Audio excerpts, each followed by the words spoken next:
കേസൊതുക്കാൻ കൈക്കൂലി വാങ്ങിയ കേസിൽ ഇഡിയിലെ ഉന്നതനും പങ്ക്.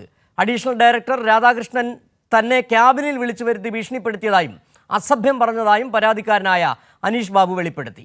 തന്നോട് പണം വാങ്ങിയ ഇടനിലക്കാരൻ വിൽസനെ ഇഡി ഓഫീസിൽ കണ്ടുവെന്നും അനീഷ് ബാബു പറഞ്ഞു. ഇഡിയെ പ്രതിക്കൂട്ടിലാക്കിയ കൈക്കൂലിക്കേസിൽ പരാതിക്കാരൻ അനീഷ് ബാബുവിൻ്റെ നിർണായക വെളിപ്പെടുത്തലാണ് പുറത്തുവന്നത്. സംഭവത്തിൽ ഇഡി കൊച്ചി സോണൽ ഓഫീസിലെ അഡീഷണൽ ഡയറക്ടർ രാധാകൃഷ്ണനും പങ്കുള്ളതായി അനീഷ് ബാബു പറഞ്ഞു. ചോദ്യം ചെയ്യാനെന്ന പേരിൽ ഇഡി ഓഫീസിലേക്ക് തന്നെ വിളിച്ചു വരുത്തി രാധാകൃഷ്ണൻ ഭീഷണിപ്പെടുത്തി അസഭ്യം പറഞ്ഞതായും അനീഷ് ബാബു പറഞ്ഞു. രാധാകൃഷ്ണൻ്റെ യൂണിറ്റിൻ്റെ പരിധിയിലായിരുന്നില്ല തൻ്റെ കേസ്. തന്നെ ഭീഷണിപ്പെടുത്തി സമ്മർദ്ദത്തിലാക്കി പണം തട്ടുകയായിരുന്നു ലക്ഷ്യമെന്ന് അനീഷ് ബാബു പറഞ്ഞു.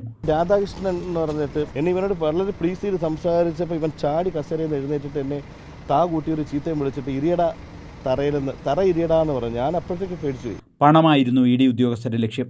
പണത്തിനായി തന്നെ സമീപിച്ച വിൽസനെ താൻ ഇഡി ഓഫീസിൽ കണ്ടു. ഇടനിലക്കാരൻ വിൽസന് ഇഡി ഓഫീസ് സുപരിചിതമാണെന്ന് മനസ്സിലായതായും അനീഷ് ബാബു പറഞ്ഞു. ട്രാപ്പ് നടക്കുന്ന ആ സമയത്ത് ഇവൻ എന്നോട് പറയുന്നതെന്ന് പറഞ്ഞാൽ പേയ്മെൻറ്റ് കൊടുത്ത് 2 ലക്ഷം രൂപ അവൻ്റെ കൈ കൊടുത്ത് പോയി സ്റ്റേറ്റ്മെൻറ്റ് കൊടുത്തു. അപ്പം 4:30 വൈകിട്ടായി. 5 മണിയാകുമ്പോഴത്തേന് നേരെ പോയി ശേഖരനെ പോയി കണ്ടോളാനാണ് പറഞ്ഞത്. എല്ലാ തെളിവുകളും വിജിലൻസിന് കൈമാറിയിട്ടുണ്ട്. അതിൽ ദൃശ്യങ്ങളും ഫോൺ സംഭാഷണങ്ങളും ഡിജിറ്റൽ തെളിവുകളുണ്ടെന്നും അനീഷ് ബാബു വ്യക്തമാക്കി. തട്ടിപ്പിൽ ഇഡി ഉദ്യോഗസ്ഥരുടെ പങ്ക് അന്വേഷിച്ചു വരുന്നതായി വിജിലൻസ് SP S ശശിധരൻ പറഞ്ഞു. ഇല്ല, തെളിവ് കിട്ടിയിട്ടുണ്ടെന്നുള്ളതല്ല. ഞങ്ങളൊന്ന് ഇൻവെസ്റ്റിഗേറ്റ് ചെയ്യട്ടെ. ഞങ്ങൾക്കത് പിന്നെ എല്ലാ ആംഗിളും പരിശോധിക്കേണ്ടതുണ്ട്. അപ്പോൾ വി നീഡ് ടൈം.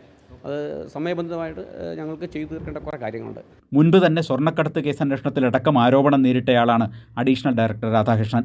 കേന്ദ്ര ഭരണകക്ഷിക്ക് വേണ്ടി കൊച്ചി ഓഫീസിൽ കരുക്കൾ നീക്കിയിരുന്നത് രാധാകൃഷ്ണനാണെന്ന് ആരോപണം ഉയർന്നിരുന്നു. രാധാകൃഷ്ണൻ പെട്ടത് കേന്ദ്ര ഭരണകക്ഷിയെയും വെട്ടിലാക്കി. കൈരളി ന്യൂസ്, കൊച്ചി.